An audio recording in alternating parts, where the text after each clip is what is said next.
So what I will talk today, and how do I move this here? Yeah. Is based on two recent books, one monograph, one collected volume that I was involved with, and these recapitulate 1 to 2 to 3 decades of thinking about the challenges to liberal constitutionalism. These challenges, in my view, and this is what I'll be saying at greater length, stem from the need for popular legitimation. That is, this tension between the rule of law and popular rule. This seems to me one version or one way to describe one aspect of the multi-crisis that we are here summoned to address. I kind of like the polycrisis idea because it doesn't commit me to any causality. And I feel like I could maybe focus on a facet, one crisis, without feeling that I need to explain all of them. So, Pace Alexandre, I think that's perhaps actually a virtue. But in any case, the crisis that I'll be talking about today is the crisis of liberalism or liberal democracy or Western type liberal democracy, which seems to me to stem, or it's partly from outside. It's obviously challenged, as President Putin keeps repeating, right? All these military confrontations that we live through these days have actually, the West is at stake in them and directly or indirectly involved in them. But it seems to me the greater part of the challenge comes from within, from internal a loss of legitimacy, or it seems like kind of disconnect between peoples and institutions.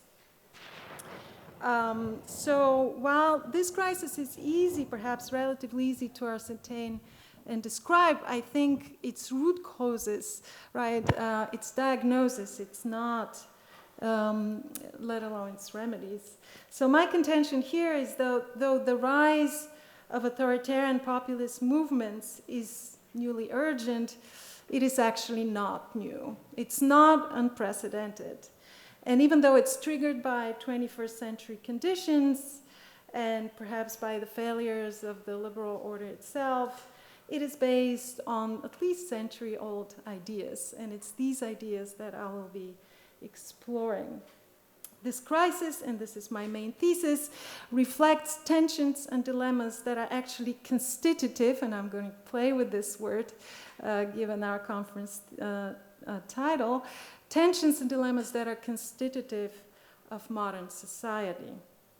So in what follows, I will present two influential accounts of these tensions, one by Alexis de Tocqueville and the other by Carl Schmitt, in order to reflect on the current trials of liberal constitutionalism. So let me say a little bit about each of these thinkers for those who may not be familiar with them. So Carl Schmitt, you see his dates, was a German jurist whose long life spanned the greater part of the 20th century, witnessing 2 world wars and national but also global reconstitutions. Schmitt's short-lived but vital connection to the National Socialist regime earned him the dubious title of the court jurist of the Third Reich. Today, Schmitt's reputation is actually on the rise. That reputation as liberalism's most brilliant critic, this is John McCormack's phrase, has made him the patron saint of radical critiques from the left as well as the right, in the East as well as the West. The past decades have witnessed a huge Schmitt-fed in China, Hungary, Russia, and everywhere where liberal constitutionalism is understood to be the public enemy number one, as David Dasenhaus has recently put it. Many are Schmitten in USA as well. Our second author, Alexis de Tocqueville, was a French jurist and statesman who in his much shorter life witnessed dramatic constitutional change, running the whole gamut from First Empire, Restoration, monarchy, July constitutional monarchy, Second Republic of 1848, and then came to a premature close in the Second Empire. So dramatic changes not only in France, however, but also globally. The rise of Western expansionism, which Tocqueville observed, theorized, in some sense participated in. So another theorist of global reconstitution, I would say. Since World War II and the end of the so-called end of the Cold War, Tocqueville's work has also gained in global popularity across geopolitical divides. In 2013, that's an example, a Twitter recommendation by the then China vice premier unleashed a Tocqueville craze in China that resulted in 18 new editions and translations of his book and a huge spike in scholarly output. So if Schmitt is liberalism's most brilliant critic, Tocqueville is liberal constitutionalism's most intelligent and comprehensive proponent. Surely in my view, but more importantly in Schmitt's own. So from the biographies, this may be the interesting part of my talk, from biographies and testimonies, but also from attentive reading, we can know that Schmitt was an admiring reader of Tocqueville, whose analysis of modern society deeply influenced his own. Schmitt's critique of individualism and depoliticization, of immanentism or pantheism, and of the unprecedented dehumanization that modern society gives rise to, were powerfully anticipated in Tocqueville's work. Schmitt's political theological approach, too, has Tocquevillian resonances, and I'll try to illustrate a little bit of that. So the two authors are not simply a century apart antagonists, an anti-liberal and a pro-liberal, but they're actually interlocutors who agreed on a number of key points and disagreed on others. So in what follows, I'll be mainly relating on each of their early works. Tocqueville Opus Magnum, Democracy in America, you see the dates, it came out in 2 volumes. And Schmitt's The Crisis of Parliamentary Democracy, very relevant work. It came out in 1923 with a second edition in 26 that had an important preface I'll be drawing on as well. So here is my very brief outline. We'll start with Tocqueville. We see what Schmitt says in response, and then we get to maybe conclude. So, let me not go too fast. Tocqueville, or Tocqueville.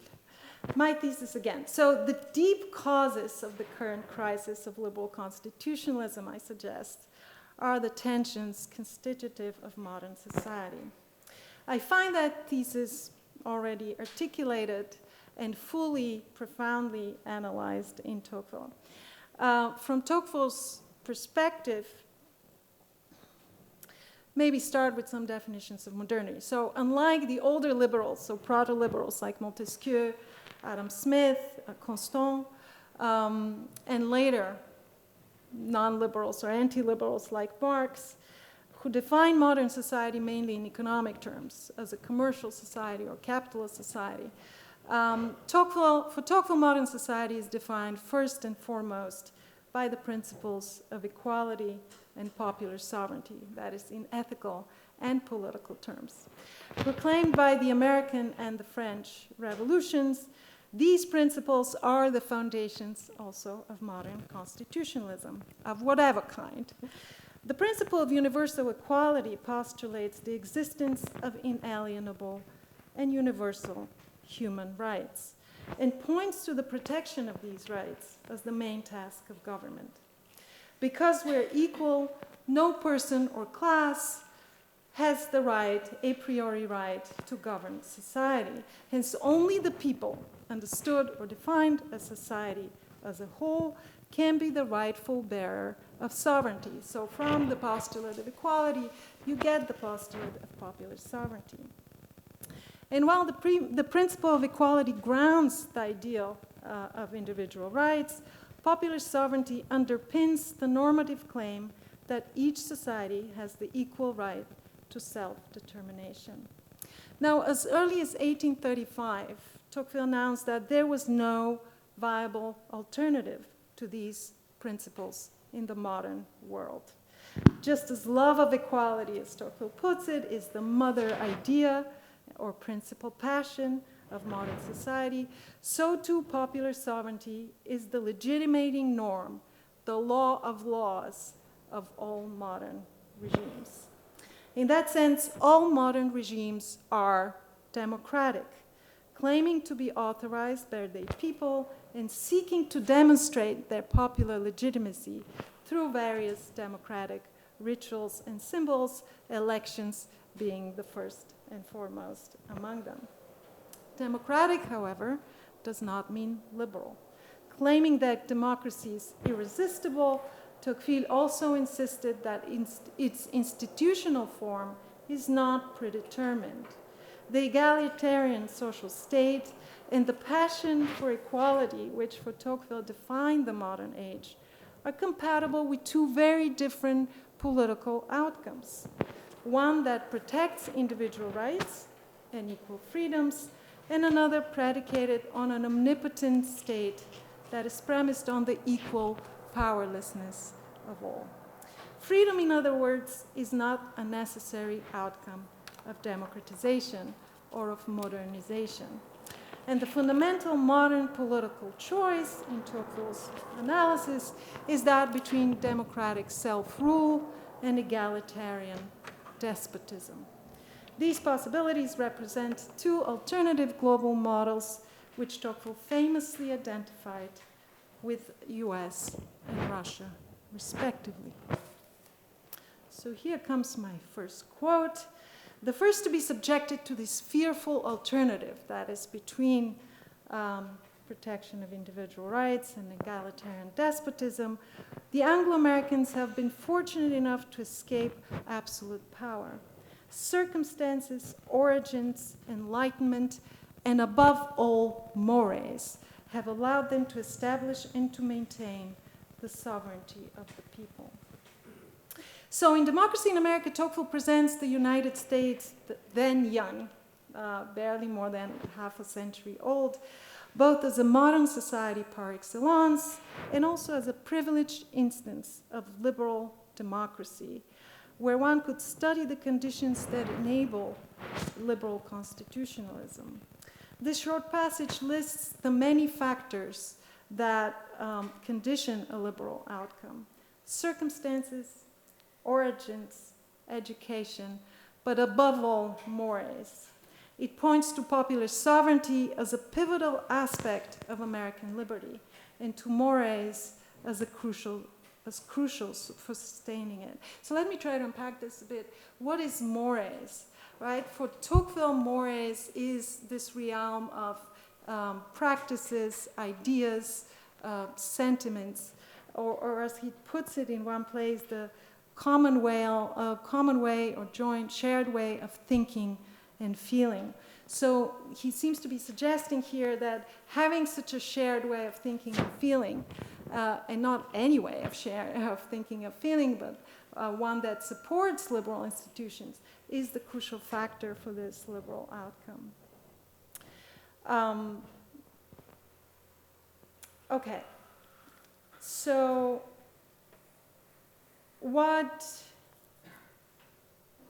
So today, popular sovereignty, and also this other idea, right, that popular sovereignty is the integral element that allowed the United States to adopt these liberal institutions. Now, today, popular sovereignty and constitutionalism are often portrayed as opposing values. Popular rule on the one end, the rule of law on the other. Whereas popular sovereignty states the right of the people or popular majorities to direct society, constitutions are there to protect individual rights and to limit popular power. Yet originally, and what I'm sort of using Tocqueville to show, is that conceptually these two seemingly opposed ideas or principles are actually, and again I'm going to use this term, mutually constitutive. Popular rule needs institutional design through which it can be expressed and operationalized. Constitutional government, on the other hand, requires popular backing if it is to be functional. Here's my second quote from Tocqueville, his comment on the US Supreme Court. In the hands of the 7 federal judges rest unceasing unceasingly the peace, prosperity, the very existence of the Union. Without them, the Constitution is dead letter. Their power is immense, but it is a power of opinion. They're omnipotent as long as the people consent to obey the law. They can do nothing once the people scorn the law, which is, I guess, where we are today. So what props up the Constitution and makes constitutional government possible is the people's consent and respect for the law. Where does this consent and respect come from? And here I return to the idea of mores, that what ensures obedience, and voluntary obedience above all, without which no government can stand, is mores, these shared common concepts, practices, and sentiments, or these common ways of thinking and feeling. A key element of mores, and that's my thesis in one of the theses in the book, one way of talking about mores today, I guess, is political culture. And one of my theses is that core element of political culture is a shared identity. And sort of people's shared feeling of belonging to we the people. We the people are the three opening words of the American Constitution, of the preamble. So the ability of the critical size, or the majority of the population, to identify themselves with this concept. Now, to cut this point to the chase, shared political culture and national identity, I want to suggest, are indispensable condition for the rule of law and democratic legitimacy. Or to put the point differently or more bluntly, under certain conditions, liberal constitutionalism and nationalism, or if you don't like nationalism, let's say patriotism or love of country, are mutually supportive. The one cannot stand without the other. And yet, equality and popular sovereignty, and that's the other aspect of Tocqueville's analysis that I find very resonant, the two cardinal modern values and constitutional norms, though they're mutually, again, supportive, are also in tension. What Tocqueville calls, and here I'm going to quote, the ardent, insatiable, eternal, invincible passion for equality ensures that democratic society never rests. Democratic political culture is not static, but is ever-changing. And there is this democracy, rather than a state, is actually a process, an ongoing work in progress, as Roberto Negro was saying yesterday as well. So the universal elan for equality, our obsession of not being equal enough, pushes against boundaries of all kinds: religion, class, gender, race, but as somebody just pointed out, also nation and people. Why stop at people? Shouldn't we go beyond the limit? So popular sovereignty, on the other hand, and the ideals of self-government and self-determination require just that, a self. That is a collected, bounded community, a people that has, and a particular institutionalization of its sovereignty. So while democracy requires demos, not simply an aggregation of individuals or populations, but a political community with a particular character and self-understanding, an articulated we, the universalist principle of equality continuously calls this we into question.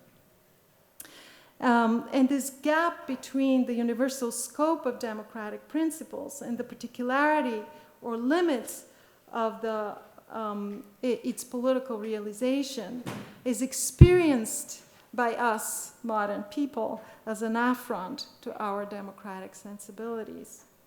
Heightened to the point of impasse by the high tide of immigration and the ravages of economic globalization, this gap today is a source of profound psychological and moral tension. A tension that, as Tocqueville predicted, would grow more unbearable the more equal we become. Okay, I think I'm slower than I'm supposed to be, so let me now quickly turn to Carl Schmitt.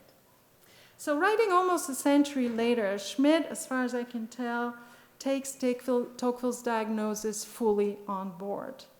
In the Critique of Parliamentary Democracy, quoting Tocqueville, that's the first quote over there, Schmitt points to democracy as the unavoidable destiny of the modern world. Like Tocqueville, Schmitt viewed popular sovereignty as the legitimating principle and vital core of modern politics and political theology.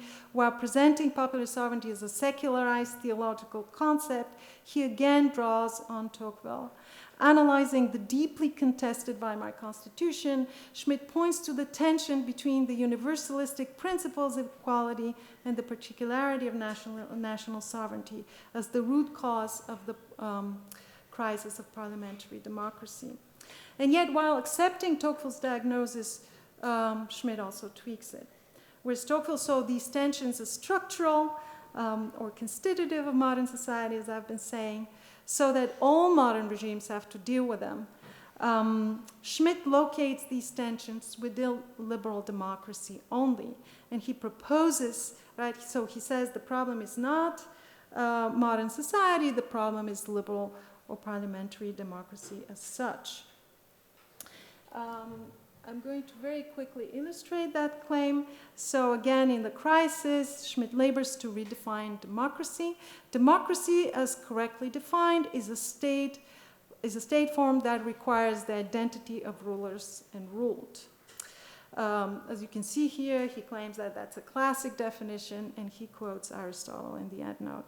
For the government to be a true expression of the governed, hence for the people's sovereignty to be practically possible, government and people must share an existential orientation and a far-reaching identity in values and ways of life.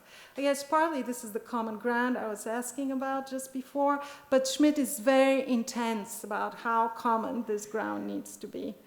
So equality, this in turn defines for Schmitt the concept of equality. Equality is not sort of vague, universal humanity. Equality is a precise and substantial concept. The concept of equality is precisely defining the we of the particular community. It necessarily implies, therefore, a they of those who do not belong. Equality for Schmitt is a principle of exclusion as much as inclusion. It marks the border that delineates the people and substantiates not only what we share, but what separates us from others. Okay, so this is, you probably, some of you who know Schmitt already recognize that this is going in the direction of the friend-enemy distinction, and so that's also part of what I discussed, but I'm going to skip that over. The important part here is that while democracy for Schmitt rests on equality, politically understood, liberalism is a Weltanschauung, individualistic humanitarian Weltanschauung. So liberalism champions general human equality and universal rights, and it seems to aspire to a democracy of mankind. In extending its principles to all of humanity, liberalism undermines the political by robbing equality of its constitutive distinctions. In other words, while democracy as political form necessarily differentiates between citizen and alien, liberalism's humanitarian commitments makes it ideologically unable to articulate such a distinction. Liberalism, Schmitt charges, cannot sustain a political community because it cannot define its boundaries. Okay, and this, for Schmitt, is the root cause of the great crisis of humanity, of modernity that he diagnoses. First of all, the crisis of democracy itself. Because the problem of substantial equality and homogeneity, which is necessary for democracy, cannot be resolved by the general equality of mankind. Next, the crisis of the modern state that rests on democratic legitimation.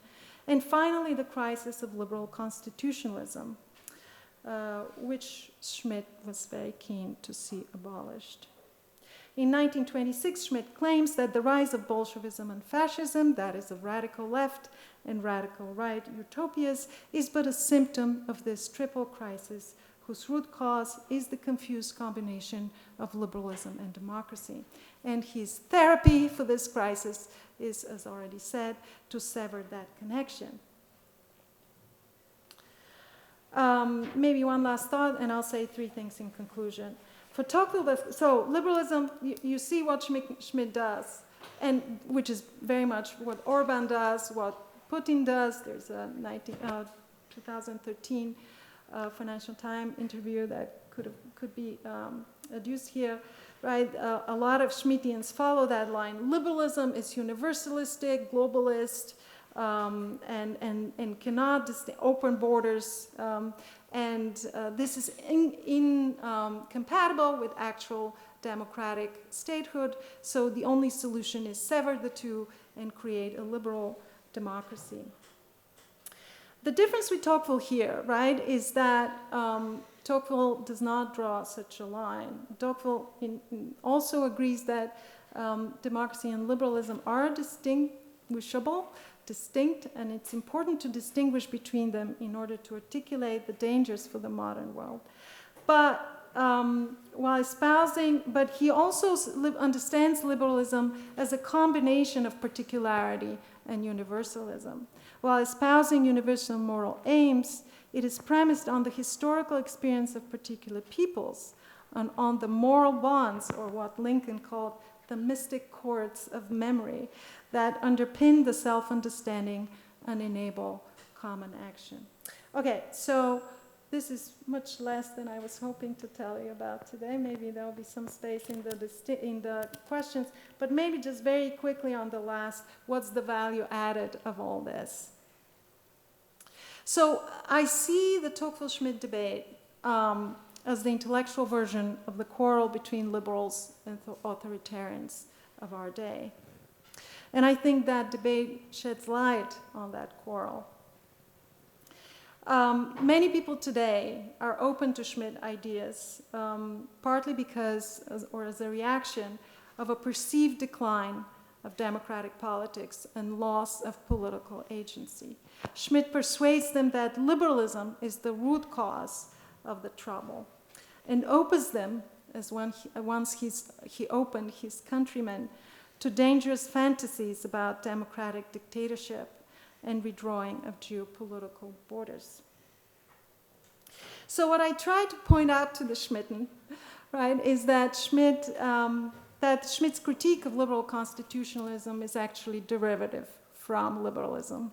It, as to kind of use Leo Strauss' term, it is within the horizon of liberalism, and does not really add anything new to the table. It only operates a kind of ideological closure of a very rich philosophical understanding of the modern condition. What I try to tell to the liberals, on the other hand, so don't go Schmitt, very interesting to think with, but as David Desenhaus also feels, it's not a decent way of thinking about modernity. Neither is Marx, in my view, just to put my cards on the table. What I try to tell the liberals is that, yes, peoplehood is the constituent power. There is no constitution building without a people, and there is no law that can hold without a community or of an identity that can support it. And that means that if liberals are serious about defending liberalism, they need to get into the business of identity politics and start telling stories of peoplehood, as Roger Schmitt has put the point, in trying to teach their peoples why it is they are together, what it is that makes them one people, and how to live together as one community. Thank you. Thank you, and just a brief half remark, half question. I mean, Tocqueville was not a friend of democracy, as we know. I mean, like all his liberalism is precisely like liberalism against democracy. Like democracy in America is basically full of ideas and observation of how it's necessary to curb popular power.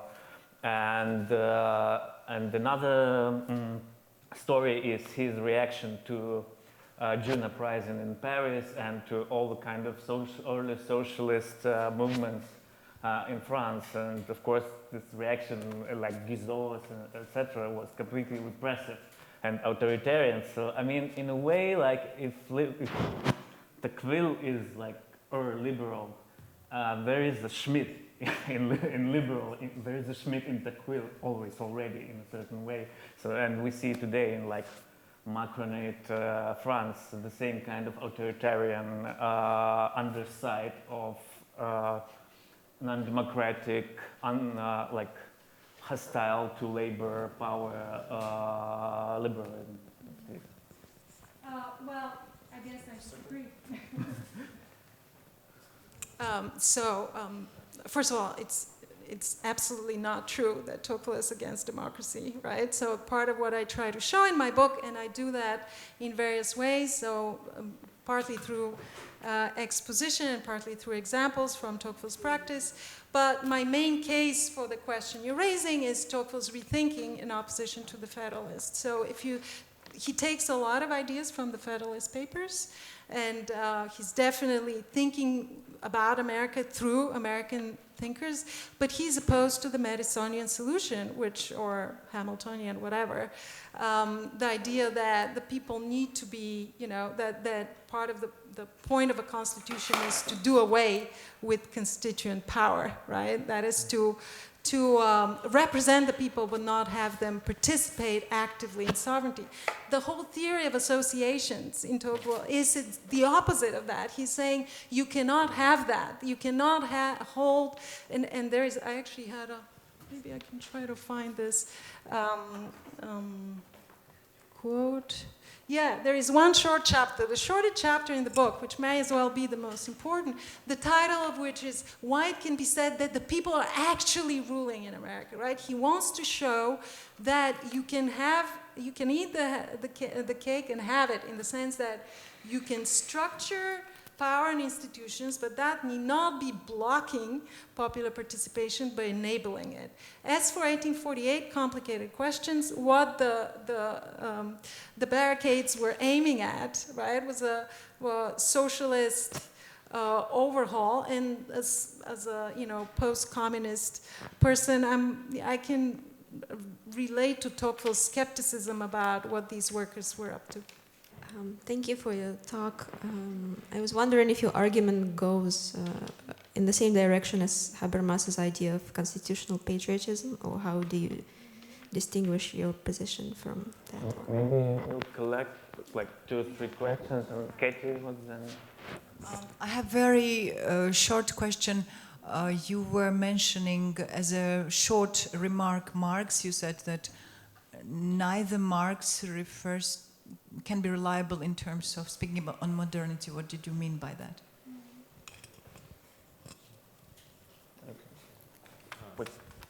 Okay. Yeah, I have more or less like the follow-up to Dmitri's question. Your argument, as far as I heard it, is that in Tocqueville there is a danger of democratic excess, of the tyranny of the majority, and that goes in contrast to liberalism. But I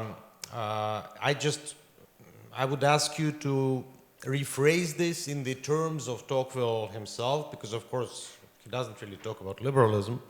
And it's interesting that for him, those are the internal contradictions of democracy, because he defines democracy as equality, not only as popular rule.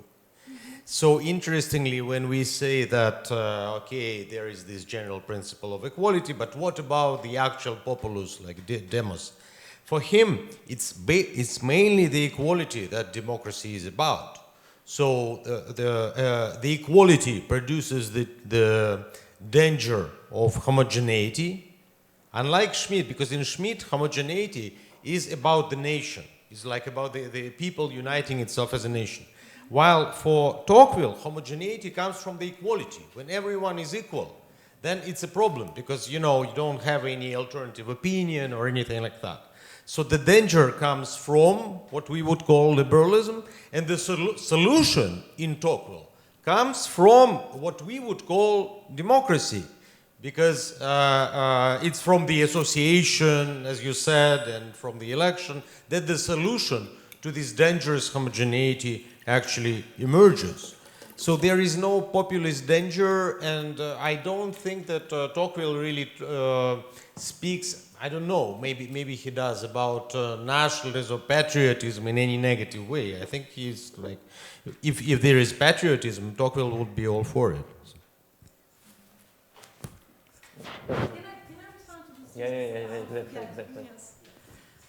Thank you very much. So constitutional patriotism, I agree, Tammy, but Tocqueville is very much for it. And I go very hard on that. I go for national pride and nationalism full speed. So I'm not trying to say Tocqueville is brilliant and, you know, follow Tocqueville, but I'm saying he's very helpful for thinking critically about our situation. So I'm trying to bring out the complexity and uncomfortable aspects of Tocqueville and not some kind of, you know, here is your prophet of salvation. So constitutional patriotism, I deal with this in the book, but for me that's not a strong enough concept because it's an attempt to sanitize nationalism from its dangerous dark side.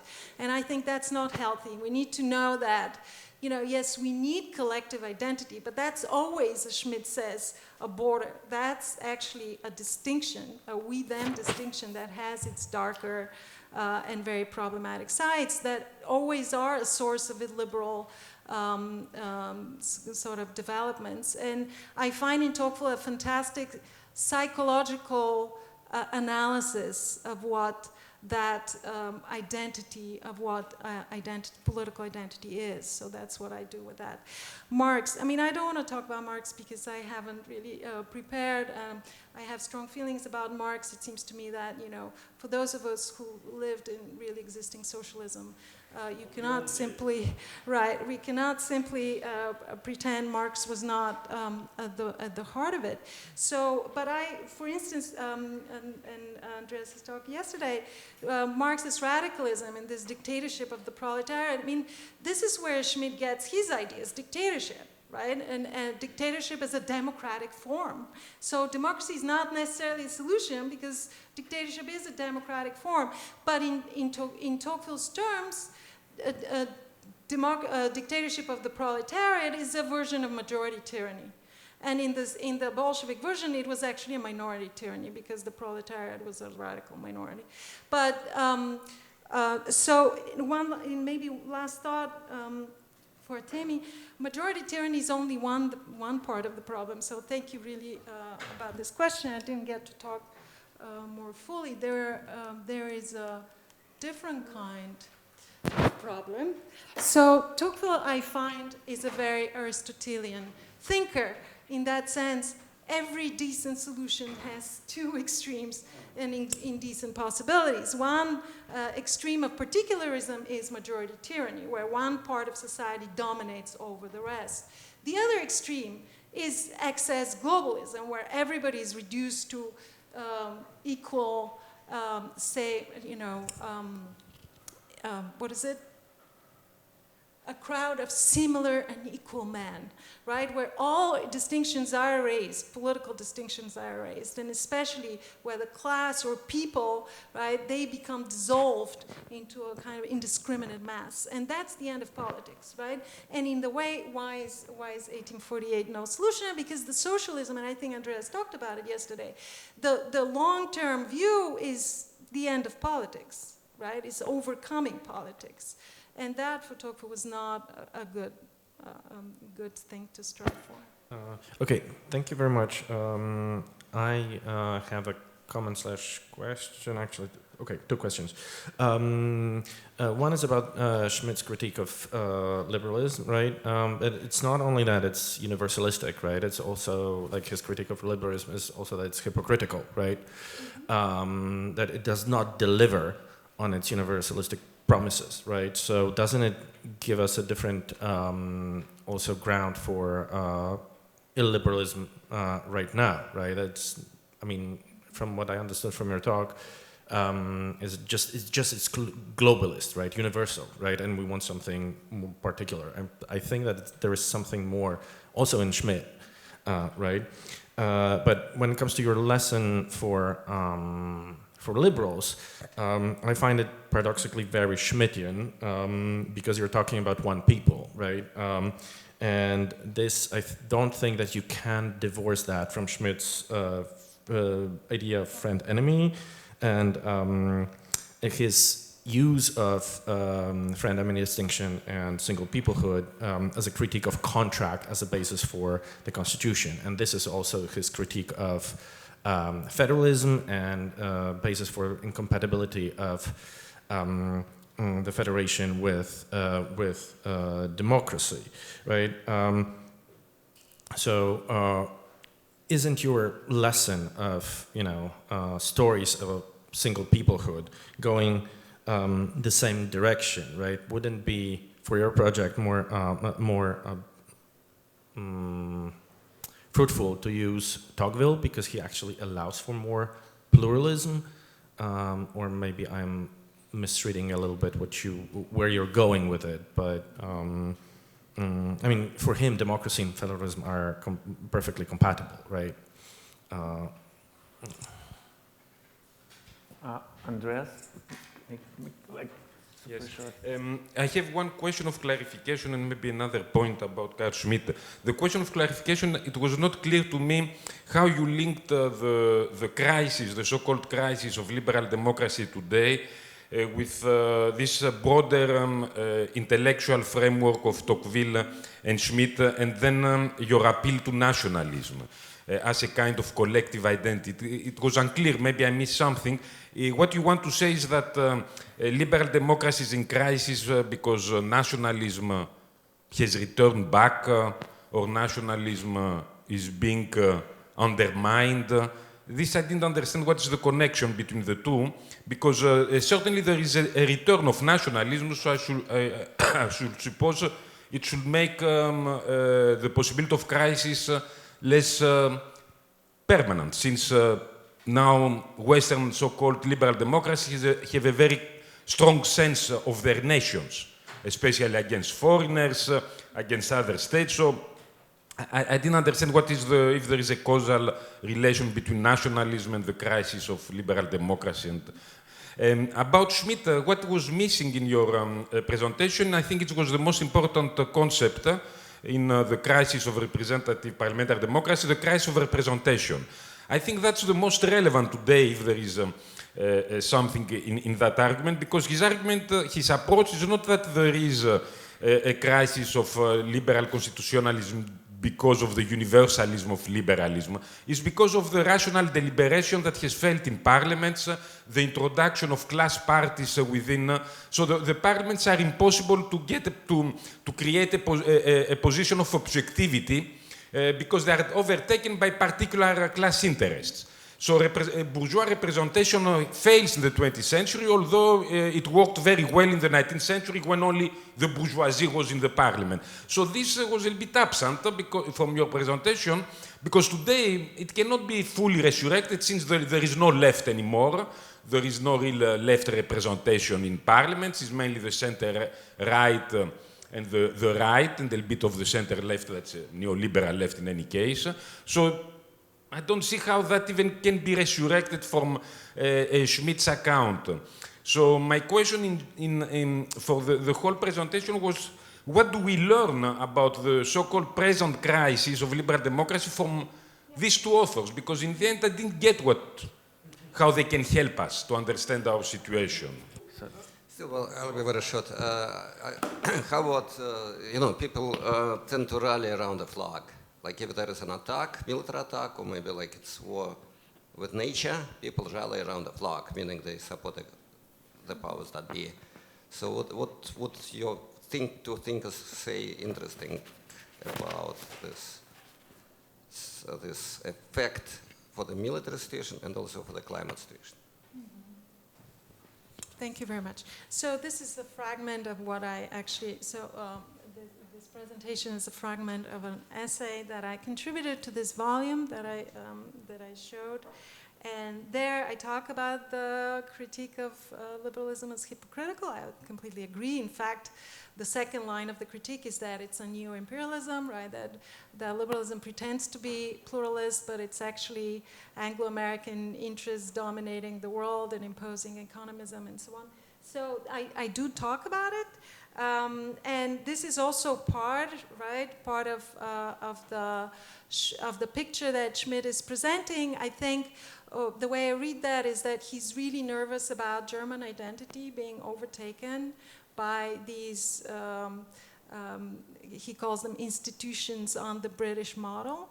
And he's laboring very hard to show, I mean, he doesn't need to labor, the Weimar Constitution, just Weimar Germany showed it itself, that they're not functioning properly.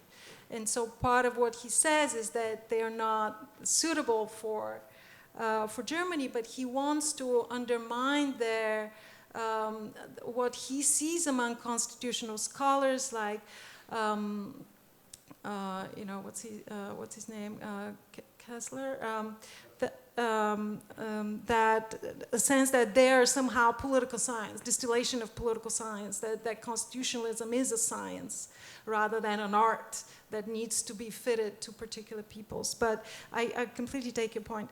Lessons for the liberals, no, God forbid I wouldn't recommend anything Schmittian there. But that's why I'm writing on Tocqueville. I think Tocqueville is, for me, an example that liberalism is a much broader proposition, that it has this particular dimension, that it has a serious thinking about nationalism and why nationalism is integral and necessary for any constitutional regime. So for me, Tocqueville is a cure for a certain line of liberal thinking. I think we should talk about liberalism in plural, liberalisms, right? For a certain kind of liberalisms that are thinking only about the universal and forgetting about the particular. And my line there is that, no, the two need to go together.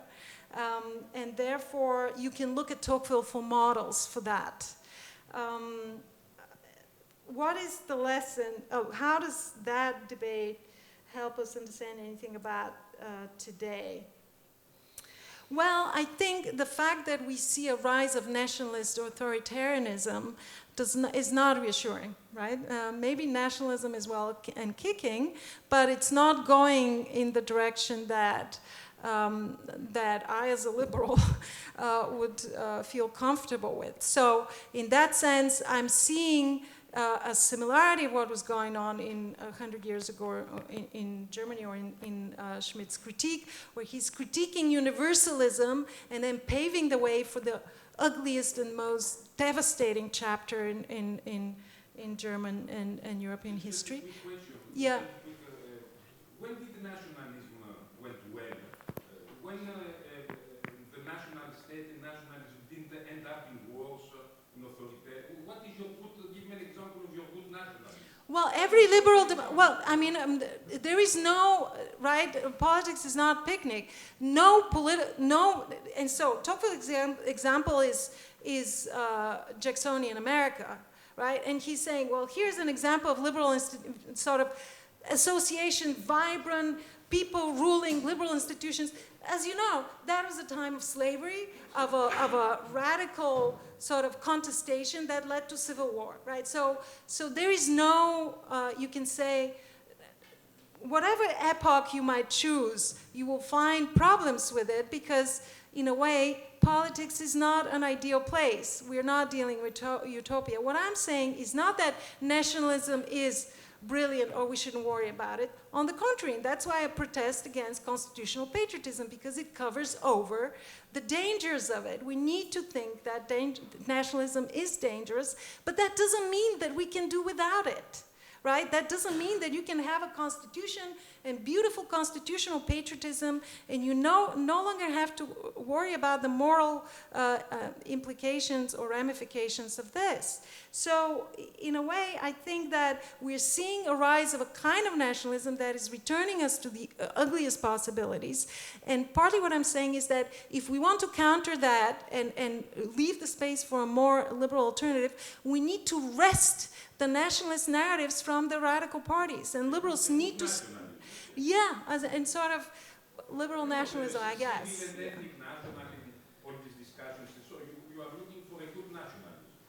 Liberal nationalism, the way Chantal Mouffe talks about liberal populism, something along those lines, yes.